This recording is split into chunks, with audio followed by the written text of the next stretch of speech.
नमस्कार भक्तों, सुनिए संपूर्ण श्रीमद् भागवत महापुराण कृष्णा टिप्स से।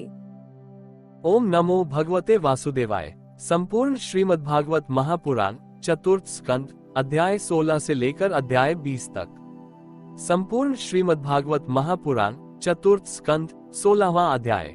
वंदीजन द्वारा महाराज पृथु की स्तुति। श्री मैत्रेय जी कहते हैं, महाराज पृथु ने जब इस प्रकार कहा तब उनके वचनामृत का आस्वादन करके सूत आदि गायक लोग बड़े प्रसन्न हुए। फिर वे मुनियों की प्रेरणा से उनकी इस प्रकार स्तुति करने लगे। आप साक्षात देव प्रवर श्री नारायण ही हैं, जो अपनी माया से अवतीर्ण हुए हैं। हम आपकी महिमा का वर्णन करने में समर्थ नहीं हैं। आपने जन्म तो राजा वेन के मृतक शरीर से लिया है, किंतु आपके पौरुषों का वर्णन करने में साक्षात ब्रह्मादि की बुद्धि भी चकरा जाती है। तथापि आपके कथामृत के आस्वादन में आदर बुद्धि रखकर मुनियों के उपदेश के अनुसार उन्हीं की प्रेरणा से हम आपके परम प्रशंसनीय कर्मों का कुछ विस्तार करना चाहते हैं। आप साक्षात श्री हरि के कलावतार हैं और आपकी कीर्ति बड़ी उदार है। ये धर्मधारियों में श्रेष्ठ महाराज पृथु लोक को धर्म में प्रवृत्त करके धर्म मर्यादा की रक्षा करेंगे तथा उसके विरोधियों को दंड देंगे। ये अकेले ही समय समय पर प्रजा के पालन, पोषण और अनुरंजन आदि कार्य के अनुसार अपने शरीर में भिन्न भिन्न लोकपालों की मूर्ति को धारण करेंगे तथा यज्ञ आदि के प्रचार द्वारा स्वर्गलोक और वृष्टि की व्यवस्था द्वारा भूलोक दोनों का ही हित साधन करेंगे।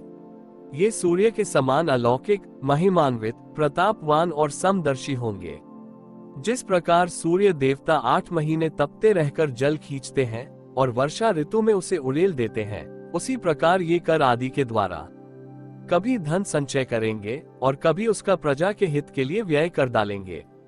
ये बड़े दयालु होंगे। यदि कभी कोई दीन पुरुष इनके मस्तक पर पैर भी रख देगा तो भी ये पृथ्वी के समान उसके इस अनुचित व्यवहार को सदा सहन करेंगे। कभी वर्षा न होगी और प्रजा के प्राण संकट में पड़ जाएंगे तो ये राजवेशधारी श्री हरि इंद्र की भांति जल बरसा कर अनायास ही उसकी रक्षा कर लेंगे। ये अपने अमृतमय मुखचंद्र की मनोहर मुस्कान और प्रेम भरी चितवन से संपूर्ण लोकों को आनंद मग्न कर देंगे। इनकी गति को कोई समझ न सकेगा। इनके कार्य भी गुप्त होंगे तथा उन्हें संपन्न करने का ढंग भी बहुत गंभीर होगा। इनका धन सदा सुरक्षित रहेगा। ये अनंत महात्म्य और गुणों के एकमात्र आश्रय होंगे।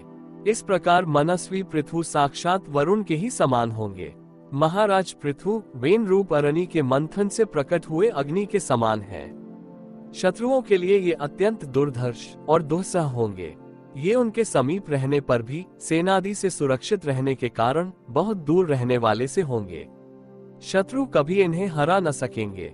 जिस प्रकार प्राणियों के भीतर रहने वाला प्राण रूप सूत्रात्मा शरीर के भीतर बाहर के समस्त व्यापारों को देखते रहने पर भी उदासीन रहता है, उसी प्रकार ये गुप्तचरों के द्वारा प्राणियों के गुप्त और प्रकट सभी प्रकार के व्यापार देखते हुए भी अपनी निंदा और स्तुति आदि के प्रति उदासीनवत रहेंगे।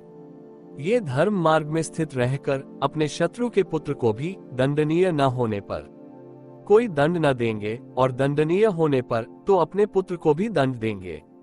भगवान सूर्य मानसोत्तर पर्वत तक जितने प्रदेश को अपनी किरणों से प्रकाशित करते हैं, उस संपूर्ण क्षेत्र में इनका निष्कंटक राज्य रहेगा। ये अपने कार्यों से सब लोगों को सुख पहुंचावेंगे, उनका रंजन करेंगे। इससे उन मनोरंजनात्मक व्यापारों के कारण प्रजा इन्हें राजा कहेगी। ये बड़े दृढ़ संकल्प, सत्य प्रतिज्ञा, ब्राह्मण भक्त, वृद्धों की सेवा करने वाले, शरणागत वत्सल, सब प्राणियों को मान देने वाले और दीनों पर दया करने वाले होंगे। ये पर स्त्री में माता के समान भक्ति रखेंगे, पत्नी को अपने आधे अंग के समान मानेंगे, प्रजा पर पिता के समान प्रेम रखेंगे और ब्रह्मवादियों के सेवक होंगे। दूसरे प्राणी इन्हें उतना ही चाहेंगे जितना अपने शरीर को। ये सुहृदों के आनंद को बढ़ाएंगे। ये सर्वदा वैराग्यवान पुरुषों से विशेष प्रेम करेंगे और दुष्टों को दंडपानी यमराज के समान सदा दंड देने के लिए उद्यत रहेंगे। तीनों गुणों के अधिष्ठाता और निर्विकार साक्षात श्री नारायण ने ही इनके रूप में अपने अंश से अवतार लिया है, जिनमें पंडित लोग अविद्यावश प्रतीत होने वाले इस नानात्व को मिथ्या ही समझते हैं। ये अद्वितीय वीर और एकछत्र सम्राट होकर अकेले ही उद्याचल पर्यंत समस्त भूमंडल की रक्षा करेंगे तथा अपने जयशील रथ पर चढ़कर धनुष हाथ में लिए सूर्य के समान सर्वत्र प्रदक्षिणा करेंगे। उस समय जहां तहां सभी लोकपाल और पृथ्वीपाल इन्हें भेंटे समर्पण करेंगे। उनकी स्त्रियां इनका गुणगान करेंगी और इन आदि राज को साक्षात श्री हरि ही समझेंगी। ये प्रजा पालक राजा धीराज होकर प्रजा के जीवन निर्वाह के लिए गोरूप धारिणी पृथ्वी का दोहन करेंगे और इंद्र के समान अपने धनुष के कोनों से बातों की बात में पर्वतों को तोड़-फोड़ कर पृथ्वी को समतल कर देंगे। रणभूमि में कोई भी इनका वेग नहीं सह सकेगा। जिस समय वे जंगल में पूंछ उठाकर विचरते हुए सिंह के समान अपने आजगव धनुष का टंकार करते हुए भूमंडल में विचरेंगे, उस समय सभी दुष्ट जन इधर उधर छिप जाएंगे। ये सरस्वती के उद्गम स्थान पर 100 अश्वमेध यज्ञ करेंगे। तब अंतिम यज्ञानुष्ठान के समय इंद्र इनके घोड़े को हरकर ले जाएंगे। अपने महल के बगीचे में इनकी एक बार भगवान सनई कुमार से भेंट होगी। अकेले उनकी भक्ति पूर्वक सेवा करके ये उस निर्मल ज्ञान को प्राप्त करेंगे जिससे परब्रह्म की प्राप्ति होती है। इस प्रकार जब इनके पराक्रम जनता के सामने आ जाएंगे, उस समय ये परम पराक्रमी महाराज जहां तहां अपने चरित्र की ही चर्चा सुनेंगे। इनकी आज्ञा का विरोध कोई भी न कर सकेगा तथा ये सारी दिशाओं को जीतकर और अपने तेज से प्रजा के क्लेश रूप कांटे को निकालकर संपूर्ण भूमंडल के शासक होंगे। उस समय देवता और असुर भी इनके विपुल प्रभाव का वर्णन करेंगे। संपूर्ण श्रीमद्भागवत महापुराण चतुर्थ स्कंद 17वां अध्याय। महाराज पृथु का पृथ्वी पर कुपित होना और पृथ्वी के द्वारा उनकी स्तुति करना। श्री मैत्रेय जी कहते हैं, इस प्रकार जब वंदीजन ने महाराज पृथु के गुण और कर्मों का बखान करके उनकी प्रशंसा की, तब उन्होंने भी उनकी बड़ाई करके तथा उन्हें मन चाही वस्तुएं देकर संतुष्ट किया। उन्होंने ब्राह्मणादि चारों वर्णों, सेवकों, मंत्रियों, पुरोहितों, पूर्ववासियों, देशवासियों, भिन्न भिन्न व्यवसायियों तथा अन्यान्य आज्ञानुवर्तियों का भी सत्कार किया। विदुर जी ने पूछा, ब्रह्म, पृथ्वी तो अनेक रूप धारण कर सकती है, उसने गौ का रूप ही क्यों धारण किया? और जब महाराज पृथु ने उसे दोहा, तब बछड़ा कौन बना और दोहने का पात्र क्या हुआ? पृथ्वी देवी तो पहले स्वभाव से ही ऊंची नीची थी, उसे उन्होंने समतल किस प्रकार किया? और इंद्र उनके यज्ञ संबंधी घोड़े को क्यों हर ले गए? ब्रह्म ज्ञानियों में श्रेष्ठ भगवान सनई कुमार जी से ज्ञान और विज्ञान प्राप्त करके वे राजर्षि किस गति को प्राप्त हुए? पृथु रूप से सर्वेश्वर भगवान श्री कृष्ण ने ही अवतार ग्रहण किया था। अतः पुण्य कीर्ति श्री हरि के उस पृथु अवतार से संबंध रखने वाले जो और भी पवित्र चरित्र हों, वे सभी आप मुझसे कहिए। मैं आपका और श्री कृष्णचंद्र का बड़ा अनुरक्त भक्त हूँ। श्री सूत जी कहते हैं, जब विदुर जी ने भगवान वासुदेव की कथा कहने के लिए इस प्रकार प्रेरणा की, तब श्री मैत्रेय जी प्रसन्न चित्त से उनकी प्रशंसा करते हुए कहने लगे। श्री मैत्रेय जी ने कहा, विदुर जी, ब्राह्मणों ने महाराज पृथु का राज्याभिषेक करके उन्हें प्रजा का रक्षक उद्घोषित किया। इन दिनों पृथ्वी अन्नहीन हो गई थी, इसलिए भूख के कारण प्रजा जनों के शरीर सूख कर कांटे हो गए थे।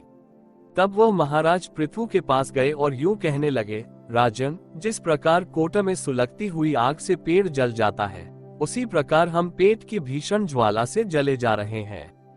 आप शरणागतों की रक्षा करने वाले हैं और हमारे अन्नदाता प्रभु बनाए गए हैं, इसलिए हम आपकी शरण में आए हैं। आप समस्त लोगों की रक्षा करने वाले हैं, आप ही हमारी जीविका के भी स्वामी हैं। अतः राज राजेश्वर, आप हम क्षुधा पीड़ितों को शीघ्र ही अन्न देने का प्रबंध कीजिए। ऐसा न हो कि अन्न मिलने से पहले ही हमारा अंत हो जाए। श्री मैत्रेय जी कहते हैं, कुरुव, प्रजा का करुण क्रंदन सुनकर महाराज पृथु बहुत देर तक विचार करते रहे। अंत में उन्हें अन्नाभाव का कारण मालूम हो गया। पृथ्वी ने स्वयं ही अन्न एवं औषधादि को अपने भीतर छिपा लिया है। अपनी बुद्धि से इस बात का निश्चय करके उन्होंने अपना धनुष उठाया और त्रिपुर विनाशक भगवान शंकर के समान अत्यंत क्रोधित होकर पृथ्वी को लक्ष्य बनाकर बाण चढ़ाया। उन्हें शस्त्र उठाए देख पृथ्वी कांप उठी और जिस प्रकार व्याध के पीछा करने पर हरिणी भागती है, उसी प्रकार वो डरकर गौ का रूप धारण करके भागने लगी। ये देखकर महाराज पृथु की आंखें क्रोध से लाल हो गईं। वे जहां जहां पृथ्वी गई, वहां वहां धनुष पर बाण चढ़ाए उसके पीछे लगे रहे। दिशा, विदिशा, स्वर्ग और अंतरिक्ष में जहां जहां भी वो दौड़ कर जाती, वहीं उसे महाराज पृथु हथियार उठाए अपने पीछे दिखाई देते। जिस प्रकार मनुष्य को मृत्यु से कोई नहीं बचा सकता, उसी प्रकार उसे त्रिलोकी में वेन पुत्र पृथु से बचाने वाला कोई भी न मिला। तब वह अत्यंत भयभीत होकर दुखित चित्त से पीछे की ओर लौटी और महाभाग पृथु जी से कहने लगी, धर्म के तत्व को जानने वाले शरणागत वत्सल राजन, आप तो सभी प्राणियों की रक्षा करने में तत्पर हैं। आप मेरी भी रक्षा कीजिए। मैं अत्यंत दीन और निरपराध हूँ। आप मुझे क्यों मरना चाहते हैं? इसके सिवा आप तो धर्मज्ञ माने जाते हैं। फिर मुझ स्त्री का वध आप कैसे कर सकेंगे? स्त्रियां कोई अपराध करें तो साधारण जीव भी उन पर हाथ नहीं उठाते। फिर आप जैसे करुणामय और दीन वत्सल तो ऐसा कर ही कैसे सकते हैं? मैं तो सुदृढ़ नौक के समान हूँ। सारा जगत मेरे ही आधार पर स्थित है। मुझे तोड़कर आप अपने को और अपनी प्रजा को जल के ऊपर कैसे रखेंगे? महाराज पृथु ने कहा, पृथ्वी, तू मेरी आज्ञा का उल्लंघन करने वाली है। तू यज्ञ में देवता रूप से भाग लेती है, किंतु उसके बदले में हमें अन्न नहीं देती। इसलिए आज मैं तुझे मार डालूंगा। तू जो प्रतिदिन हरी हरी घास खा जाती है और अपने थन का दूध नहीं देती, ऐसी दुष्टता करने पर तुझे दंड देना अनुचित नहीं कहा जा सकता। तू ना समझ है, तूने पूर्व काल में ब्रह्मा जी के उत्पन्न किए हुए अन्नादि के बीजों को अपने में लीन कर लिया है और अब मेरी भी परवाह न करके उन्हें अपने गर्भ से निकालती नहीं। अब मैं अपने बाणों से तुझे छिन्न भिन्न कर तेरे मेदे से इन क्षुधातुर और दीन प्रजा जनों का करुण क्रंदन शांत करूंगा। जो दुष्ट अपना ही पोषण करने वाला तथा अन्य प्राणियों के प्रति निर्दय हो, वह पुरुष, स्त्री अथवा नपुंसक कोई भी हो, उसे मारना राजाओं के लिए न मारने के ही समान है। तू बड़ी गर्वीली और मदोन्मता है। इस समय माया से ही यह गौ का रूप बनाए हुए है। मैं बाणों से तेरे टुकड़े टुकड़े करके अपने योग बल से प्रजा को धारण करूंगा। इस समय पृथु काल की भांति क्रोधमयी मूर्ति धारण किए हुए थे। उनके ये शब्द सुनकर धरती कांपने लगी और उसने अत्यंत विनीत भाव से हाथ जोड़कर कहा। पृथ्वी ने कहा, आप साक्षात परम पुरुष हैं तथा अपनी माया से अनेक प्रकार के शरीर धारण कर गुणमय जान पड़ते हैं। वास्तव में आत्मानुभव के द्वारा आप अधिभूत, अध्यात्म और अधिदैव संबंधी अभिमान और उससे उत्पन्न हुए राग, द्वेषादि से सर्वथा रहित हैं। मैं आपको बार बार नमस्कार करती हूँ। आप संपूर्ण जगत के विधाता हैं। आपने ही यह त्रिगुणात्मक सृष्टि रची है और मुझे समस्त जीवों का आश्रय बनाया है। आप सर्वथा स्वतंत्र हैं। प्रभु, अब आप ही अस्त्र शस्त्र लेकर मुझे मारने को तैयार हो गए, तब मैं और किसकी शरण में जाऊं? कल्प के आरंभ में आपने अपने आश्रित रहने वाली अनिर्वच्या माया से ही इस चराचर जगत की रचना की थी और उस माया के ही द्वारा आप इसका पालन करने के लिए तैयार हुए हैं। आप धर्म परायण हैं, फिर भी मुझ गौरूप धारिणी को किस प्रकार मारना चाहते हैं? आप एक होकर भी मायावश अनेक रूप जान पड़ते हैं तथा आपने स्वयं ब्रह्मा को रचकर उनसे विश्व की रचना कराई है। आप साक्षात सर्वेश्वर हैं। आपकी लीलाओं को अजितेंद्रिय लोग कैसे जान सकते हैं? उनकी बुद्धि तो आपकी दुर्जय माया से विक्षिप्त हो रही है। आप ही पंचभूत, इंद्रिय, उनके अधिष्ठात्र देवता, बुद्धि और अहंकार रूप अपनी शक्तियों के द्वारा क्रमशः जगत की उत्पत्ति, स्थिति और संहार करते हैं। भिन्न भिन्न कार्यों के लिए समय समय पर आपकी शक्तियों का आविर्भाव, तिरोभाव हुआ करता है। आप साक्षात परम पुरुष और जगत विधाता हैं। आपको मेरा नमस्कार है। अजन्मा प्रभो, आप ही अपने रचे हुए भूत, इंद्रिय और अंतःकरण रूप जगत की स्थिति के लिए आदि वराह रूप होकर मुझे रसातल से जल के बाहर लाए थे। इस प्रकार एक बार तो मेरा उद्धार करके आपने धराधर नाम पाया था। आज वही आप वीर मूर्ति से जल के ऊपर नौक के समान स्थित मेरे ही आश्रय रहने वाली प्रजा की रक्षा करने के अभिप्राय से पैने पैने बांध चढ़ाकर दूध न देने के अपराध में मुझे मारना चाहते हैं। इस त्रिगुणात्मक सृष्टि की रचना करने वाली आपकी माया से मेरे जैसे साधारण जीवों के चित्त मोहग्रस्त हो रहे हैं। मुझ जैसे लोग तो आपके भक्तों की लीलाओं का भी आशय नहीं समझ सकते, फिर आपकी किसी क्रिया का उद्देश्य न समझे तो इसमें आश्चर्य ही क्या है। अतः जो इंद्रिय संयमादि के द्वारा वीरोचित यज्ञ का विस्तार करते हैं, ऐसे आपके भक्तों को भी नमस्कार है। संपूर्ण श्रीमद्भागवत महापुराण, चतुर्थ स्कंद, 18वां अध्याय। पृथ्वी दोहन। श्री मैत्रेय जी कहते हैं, विदुर जी, इस समय महाराज पृथु के होठ क्रोध से कांप रहे थे। उनकी इस प्रकार स्तुति कर पृथ्वी ने अपने हृदय को विचार पूर्वक समाहित किया और डरते डरते उनसे कहा, प्रभो, आप अपना क्रोध शांत कीजिए और मैं जो प्रार्थना करती हूँ उसे ध्यान देकर सुनिए। बुद्धिमान पुरुष ब्रह्म के समान सभी जगह से सार ग्रहण कर लेते हैं। तत्वदर्शी मुनियों ने इस लोक और परलोक में मनुष्यों का कल्याण करने के लिए कृषि, अग्निहोत्र आदि बहुत से उपाय निकाले और काम में लिए हैं। उन प्राचीन ऋषियों के बताए हुए उपायों का इस समय भी जो पुरुष श्रद्धा पूर्वक भली भांति आचरण करता है वो सुगमता से अभीष्ट फल प्राप्त कर लेता है, परंतु जो अज्ञानी पुरुष उनका अनादर करके अपने मनःकल्पित उपायों का आश्रय लेता है उसके सभी उपाय और प्रयत्न बार बार निष्फल होते रहते हैं। राजन, पूर्व काल में ब्रह्मा जी ने जिन धान्य आदि को उत्पन्न किया था, मैंने देखा कि यम नियमादि व्रतों का पालन न करने वाले दुराचारी लोग ही उन्हें खाए जा रहे हैं। लोक रक्षक, आप लोगों ने मेरा पालन और आदर करना छोड़ दिया, इसलिए सब लोग चोरों के समान हो गए हैं। इसी से यज्ञ के लिए औषधियों को मैंने अपने में छिपा लिया। अब अधिक समय हो जाने से अवश्य ही वे धान्य मेरे उदर में जीर्ण हो गए हैं। आप उन्हें पूर्वाचार्यों के बतलाए हुए उपाय से निकाल लीजिए। लोकपालक वीर, यदि आपको समस्त प्राणियों के अभीष्ट एवं बल की वृद्धि करने वाले अन्न की आवश्यकता है तो आप मेरे योग्य बछड़ा, दोहन पात्र और दोहने वाले की व्यवस्था कीजिए। मैं उस बछड़े के स्नेह से पिन्हाकर दूध के रूप में आपको सभी अभीष्ट वस्तुएं दे दूंगी। राजन, एक बात और है, आपको मुझे समतल करना होगा जिससे कि वर्षा ऋतु बीत जाने पर भी मेरे ऊपर इंद्र का बरसाया हुआ जल सर्वत्र बना रहे, मेरे भीतर की आर्द्रता सूखने न पावे। यह आपके लिए बहुत मंगलकारक होगा। पृथ्वी के कहे हुए ये प्रिय और हितकारी वचन स्वीकार कर महाराज पृथु ने स्वयंभुव मनु को बछड़ा बना अपने हाथ में ही समस्त धान्यों को धो लिया। पृथु के समान अन्य विज्ञ जन भी सब जगह से सार ग्रहण कर लेते हैं, अतः उन्होंने भी पृथु जी के द्वारा वश में की हुई वसुंधरा से अपनी अपनी अभीष्ट वस्तुएं धो ली। ऋषियों ने बृहस्पति जी को बछड़ा बनाकर इंद्रिय, वाणी, मन और श्रोत रूप पात्र में पृथ्वी देवी से वेद रूप पवित्र दूध दोहा। देवताओं ने इंद्र को बछड़े के रूप में कल्पना कर सुवर्णमय पात्र में अमृत, वीर्य, मनोबल, ओज, इंद्रिय बल और शारीरिक बल रूप दूध दोहा। दैत्य और दानवों ने असुर श्रेष्ठ प्रहलाद जी को वत्स बनाकर लोहे के पात्र में मदिरा और आसव, ताड़ी आदि रूप दूध दोहा। गंधर्व और अप्सराओं ने विश्वा वसु को बछड़ा बनाकर कमल रूप पात्र में संगीत, माधुर्य और सौंदर्य रूप दूध दोहा। श्राद्ध के अधिष्ठाता महाभाग पितृगण ने अर्यमा नाम के पितृश्वर को वत्स बनाया तथा मिट्टी के कच्चे पात्र में श्रद्धा पूर्वक कव्य पितरों को अर्पित किया जाने वाला अन्न रूप दूध दोहा।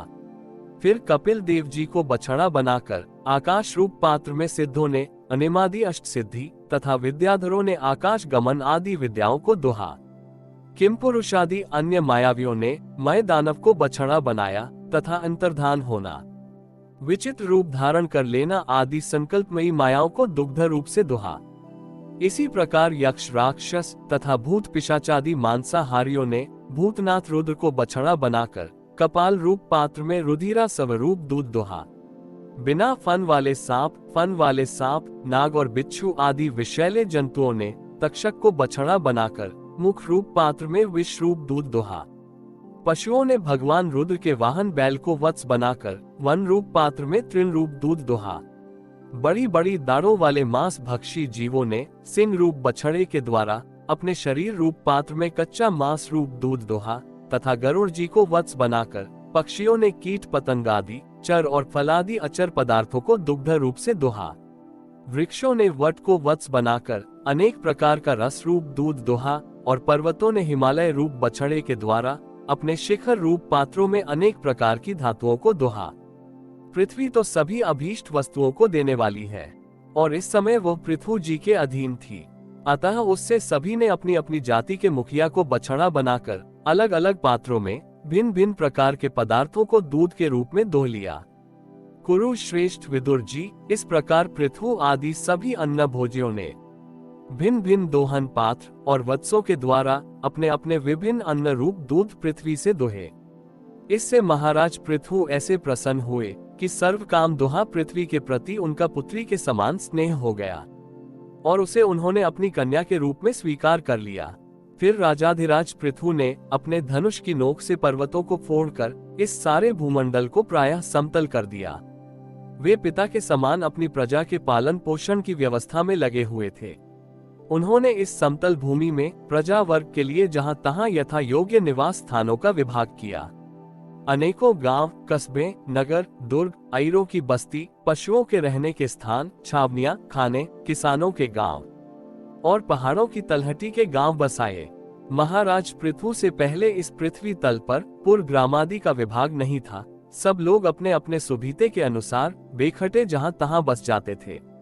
संपूर्ण श्रीमद् भागवत महापुराण, चतुर्थ स्कंद, 19वां अध्याय। महाराज पृथु के 100 अश्वमेध यज्ञ। श्री मैत्रेय जी कहते हैं, विदुर जी, महाराज मनु के ब्रह्मावर्त क्षेत्र में जहां सरस्वती नदी पूर्व मुखी होकर बहती है, राजा पृथु ने 100 अश्वमेध यज्ञों की दीक्षा ली। ये देखकर भगवान इंद्र को विचार हुआ कि इस प्रकार तो पृथु के कर्म मेरे कर्मों की अपेक्षा भी बढ़ जाएंगे, इसलिए वे उनके यज्ञ महोत्सव को सहन न कर सके। महाराज पृथु के यज्ञ में सबके अंतरात्मा सर्वलोक पूज्य जगदीश्वर भगवान हरि ने यज्ञेश्वर रूप से साक्षात दर्शन दिया था। उनके साथ ब्रह्मा, रुद्र तथा अपने अपने अनुचरों के सहित लोकपाल गण भी पधारे थे। उस समय गंधर्व, मुनि और अप्सराएं प्रभु की कीर्ति गा रहे थे। सिद्ध, विद्याधर, दैत्य, दानव, यक्ष, सुनंद नंदादि भगवान के प्रमुख पार्षद और जो सर्वदा भगवान की सेवा के लिए उत्सुक रहते हैं, वे कपिल, नारद, दत्तात्रेय एवं सनकादि योगेश्वर भी उनके साथ आए थे। भारत, उस यज्ञ में यज्ञ सामग्रियों को देने वाली भूमि ने कामधेनु रूप होकर यजमान की सारी कामनाओं को पूर्ण किया था।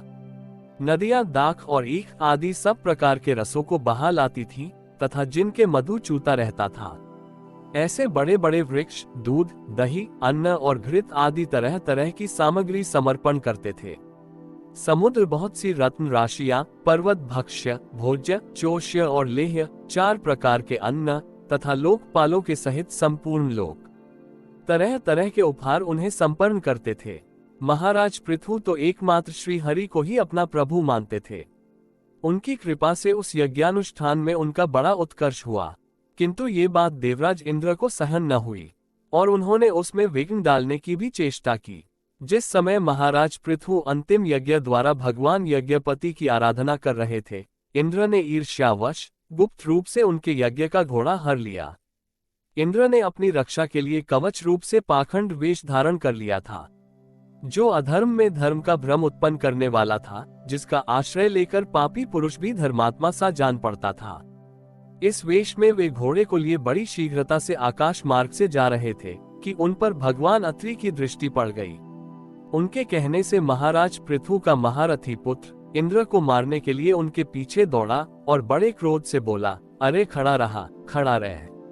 इंद्र सिर पर जटा जूट और शरीर में भस्म धारण किए हुए थे।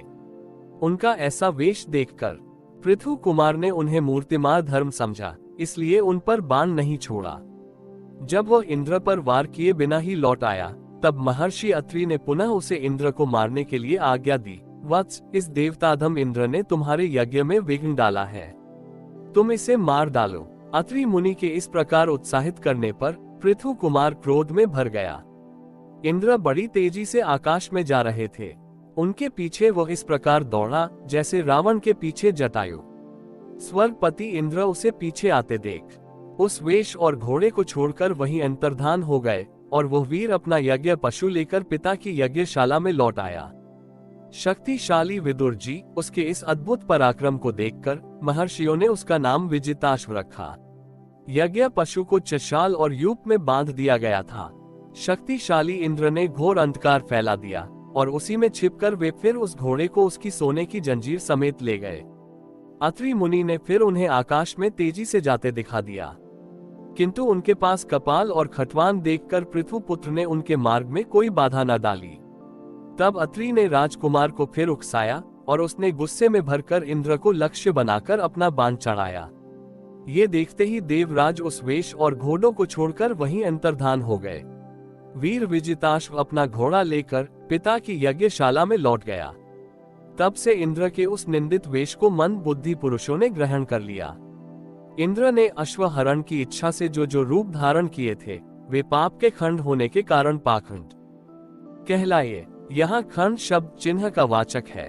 इस प्रकार पृथु के यज्ञ का विध्वंस करने के लिए यज्ञ पशु चुराते समय इंद्र ने जिन्हें कई बार ग्रहण करके त्यागा था, उन नग्न, रक्तांबर तथा कापालिक आदि पाखंड पूर्ण आचारों में मनुष्यों की बुद्धि प्रायः मोहित हो जाती है, क्योंकि ये नास्तिक मत देखने में सुंदर हैं और बड़ी बड़ी युक्तियों से अपने पक्ष का समर्थन करते हैं। वास्तव में उपधर्म मात्र है। लोग भ्रमवश धर्म मानकर उनमें आसक्त हो जाते हैं। इंद्र की इस कुचला का पता लगने पर परम पराक्रमी महाराज पृथु को बड़ा क्रोध हुआ। उन्होंने अपना धनुष उठाकर उस पर बाण चढ़ाया। उस समय क्रोधावेश के कारण उनकी ओर देखा नहीं जाता था। जब ऋत्विजों ने देखा कि असह्य पराक्रमी महाराज पृथु इंद्र का वध करने को तैयार है, तब उन्हें रोकते हुए कहा, राजन, आप तो बड़े बुद्धिमान हैं। यज्ञ दीक्षा ले लेने पर शास्त्र विहित यज्ञ पशु को छोड़कर और किसी का वध करना उचित नहीं है। इस यज्ञ कार्य में विघ्न डालने वाला आपका शत्रु इंद्र तो आपके सुयश से ही ईर्ष्यावश निस्तेज हो रहा है। हम अमोघ आवाहन मंत्रों द्वारा उसे यहीं बुला लेते हैं और बलात् अग्नि में हवन किए देते हैं। विदुर जी, यजमान से इस प्रकार सलाह करके उसके याजकों ने क्रोध पूर्वक इंद्र का आवाहन किया। वे स्रो द्वारा आहुति डालना ही चाहते थे कि ब्रह्मा जी ने वहां आकर उन्हें रोक दिया। वे बोले, याचको, तुम्हें इंद्र का वध नहीं करना चाहिए। ये यज्ञ संज्ञक इंद्र तो भगवान की ही मूर्ति है। तुम यज्ञ द्वारा जिन देवताओं की आराधना कर रहे हो वे इंद्र के ही तो अंग हैं और उसे तुम यज्ञ द्वारा मारना चाहते हो।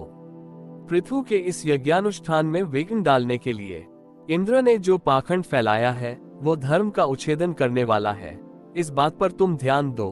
अब उससे अधिक विरोध मत करो, नहीं तो वह और भी पाखंड मार्गों का प्रचार करेगा। अच्छा, परम यशस्वी महाराज पृथु के 99 ही यज्ञ रहने दो। फिर राजर्षि पृथु से कहा, राजन, आप तो मोक्ष धर्म के जानने वाले हैं, अतः अब आपको इन यज्ञानुष्ठानों की आवश्यकता नहीं है। आपका मंगल हो। आप और इंद्र दोनों की पवित्र कीर्ति भगवान श्री हरि के शरीर है। इसलिए अपने ही स्वरूप भूत इंद्र के प्रति आपको क्रोध नहीं करना चाहिए। आपका ये यज्ञ निर्विघ्न समाप्त नहीं हुआ, इसके लिए आप चिंता न करें। हमारी बात आप आदर पूर्वक स्वीकार कीजिए। देखिए, जो मनुष्य विधाता के बिगाड़े हुए काम को बनाने का विचार करता है उसका मन अत्यंत क्रोध में भरकर भयंकर मोह में फंस जाता है। बस इस यज्ञ को बंद कीजिए। इसी के कारण इंद्र के चलाए हुए पाखंडों से धर्म का नाश हो रहा है, क्योंकि देवताओं में बड़ा दुराग्रह होता है। जरा देखिए तो, जो इंद्र घोड़े को चुराकर आपके यज्ञ में विघ्न डाल रहा था, उसी के रचे हुए इन मनोहर पाखंडों की ओर सारी जनता खींचती चली जा रही है। आप साक्षात विष्णु के अंश हैं। वेन के दुराचार से धर्म लुप्त हो रहा था। उस समयोचित धर्म की रक्षा के लिए ही आपने उसके शरीर से अवतार लिया है। अतः प्रजा पालक पृथु जी, अपने इस अवतार का उद्देश्य विचार कर आप भृगु आदि विश्व रचयिता मुनीश्वरों का संकल्प पूर्ण कीजिए। ये प्रचंड पाखंड पथ रूप इंद्र की माया अधर्म की जननी है, आप इसे नष्ट कर डालिए। श्री मैत्रेय जी कहते हैं, लोक गुरु भगवान ब्रह्मा जी के इस प्रकार समझाने पर प्रबल पराक्रमी महाराज पृथु ने यज्ञ का आग्रह छोड़ दिया और इंद्र के साथ प्रीति पूर्वक संधि भी कर ली। इसके पश्चात जब वे यज्ञांत स्नान करके निवृत्त हुए, तब उनके यज्ञों से तृप्त हुए देवताओं ने उन्हें अभीष्ट वर दिए। आदि राज पृथु ने अत्यंत श्रद्धा पूर्वक ब्राह्मणों को दक्षिणाएं दी तथा ब्राह्मणों ने उनके सत्कार से संतुष्ट होकर उन्हें अमोघ आशीर्वाद दिए। वे कहने लगे, महाबाहो, आपके बुलाने से जो पितर, देवता, ऋषि और मनुष्यादि आए थे, उन सभी का आपने दान मान से खूब सत्कार किया। संपूर्ण श्रीमद्भागवत महापुराण चतुर्थ स्कंद 20वां अध्याय। महाराज पृथु की यज्ञशाला में श्री विष्णु भगवान का प्रादुर्भाव। श्री मैत्रेय जी कहते हैं, विदुर जी, महाराज पृथु के 99 यज्ञों से यज्ञ भोक्ता यज्ञेश्वर भगवान विष्णु को भी बड़ा संतोष हुआ। उन्होंने इंद्र के सहित वहां उपस्थित होकर उनसे कहा। श्री भगवान ने कहा, राजन, इंद्र ने तुम्हारे 100 अश्वमेध पूरे करने के संकल्प में विघ्न डाला है। अब ये तुमसे क्षमा चाहते हैं, तुम इन्हें क्षमा कर दो। नर देव, जो श्रेष्ठ मानव, साधु और सद्बुद्धि संपन्न होते हैं, वे दूसरे जीवों से द्रोह नहीं करते, क्योंकि यह शरीर ही आत्मा नहीं है। यदि तुम जैसे लोग भी मेरी माया से मोहित हो जाएं, तो समझना चाहिए कि बहुत दिनों तक की हुई ज्ञानी जनों की सेवा से केवल श्रम ही हाथ लगा। ज्ञानवान पुरुष इस शरीर को अविद्या, वासना और कर्मों का ही पुतला समझकर इसमें आसक्त नहीं होता। इस प्रकार जो इस शरीर में ही आसक्त नहीं है, यह विवेकी पुरुष इससे उत्पन्न हुए घर, पुत्र और धन आदि में भी किस प्रकार ममता रख सकता है।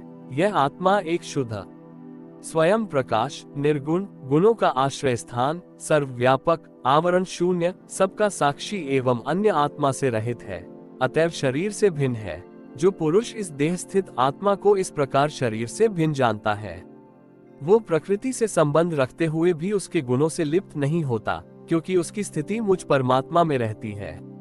राजन, जो पुरुष किसी प्रकार की कामना न रखकर अपने वर्णाश्रम के धर्मों द्वारा नित्य प्रति श्रद्धा पूर्वक मेरी आराधना करता है, उसका चित्त धीरे धीरे शुद्ध हो जाता है। चित्त शुद्ध होने पर उसका विषयों से संबंध नहीं रहता तथा उसे तत्व ज्ञान की प्राप्ति हो जाती है। फिर तो वह मेरी समता रूप स्थिति को प्राप्त हो जाता है। यही परम शांति, ब्रह्म अथवा कैवल्य है। जो पुरुष ये जानता है कि शरीर, ज्ञान, क्रिया और मन का साक्षी होने पर भी कूटस्थ आत्मा उनसे निर्लिप्त ही रहता है, वह कल्याणमय मोक्ष पद प्राप्त कर लेता है। राजन, गुण प्रवाह रूप आवाहन तो भूत, इंद्रिय, इंद्रियाभिमानी देवता और चिदाभास, इन सबकी समष्टि रूप परिच्छिन्न लिंग शरीर का ही हुआ करता है।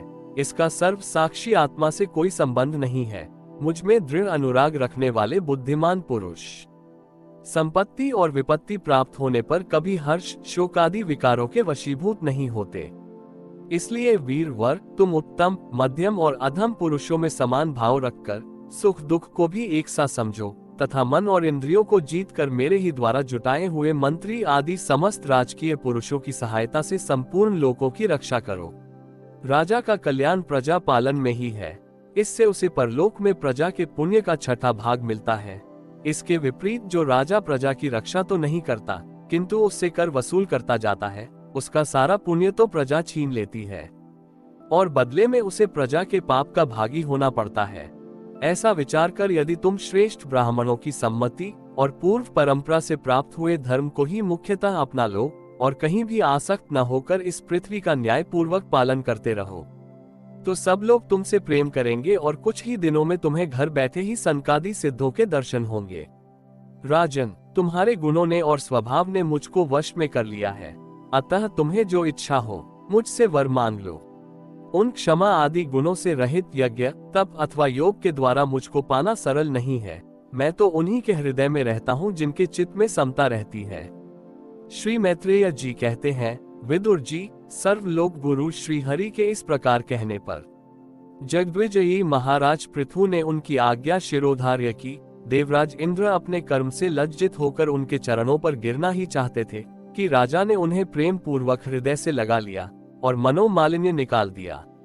फिर महाराज पृथु ने विश्वात्मा भक्त वत्सल भगवान का पूजन किया और क्षण क्षण में उमड़ते हुए भक्ति भाव में निमग्न होकर प्रभु के चरण कमल पकड़ लिए। श्री हरि वहां से जाना चाहते थे किंतु पृथु के प्रति जो उनका वात्सल्य भाव था उसने उन्हें रोक लिया। वे अपने कमल दल के समान नेत्रों से उनकी ओर देखते ही रह गए, वहां से जा न सके। आदिराज महाराज पृथु भी नेत्रों में जल भर आने के कारण न तो भगवान का दर्शन ही कर सके और न तो कंठ गदगद हो जाने से कुछ बोल ही सके। उन्हें हृदय से आलिंगन कर पकड़े रहे और हाथ जोड़े ज्यों के त्यों खड़े रह गए। प्रभु अपने चरण कमलों से पृथ्वी को स्पर्श किए खड़े थे। उनका कराग्र भाग गरुड़ जी के ऊंचे कंधे पर रखा हुआ था। महाराज पृथु नेत्रों के आंसू पोंछकर अतृप्त दृष्टि से उनकी ओर देखते हुए इस प्रकार कहने लगे। महाराज पृथु बोले, मोक्षपति प्रभो, आप वर देने वाले ब्रह्मादि देवताओं को भी वर देने में समर्थ हैं। कोई भी बुद्धिमान पुरुष आपसे देहाभिमानियों के भोगने योग्य विषयों को कैसे मांग सकता है? वे तो नारकी जीवों को भी मिलते ही हैं। अतः मैं इन तुच्छ विषयों को आपसे नहीं मांगता।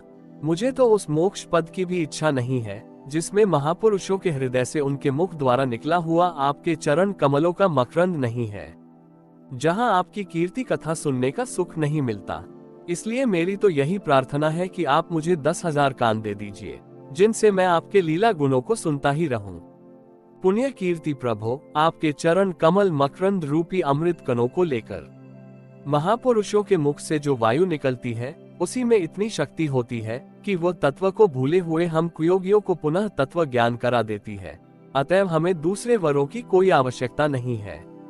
उत्तम कीर्ति वाले प्रभु, सत्संग में आपके मंगलमय सुयश को दैववश एक बार भी सुन लेने पर कोई पशु बुद्धि पुरुष भले ही तृप्त हो जाए, गुणग्राही उसे कैसे छोड़ सकता है।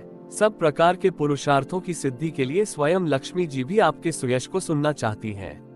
अब लक्ष्मी जी के समान मैं भी अत्यंत उत्सुकता से आप सर्व गुणधाम पुरुषोत्तम की सेवा ही करना चाहता हूँ।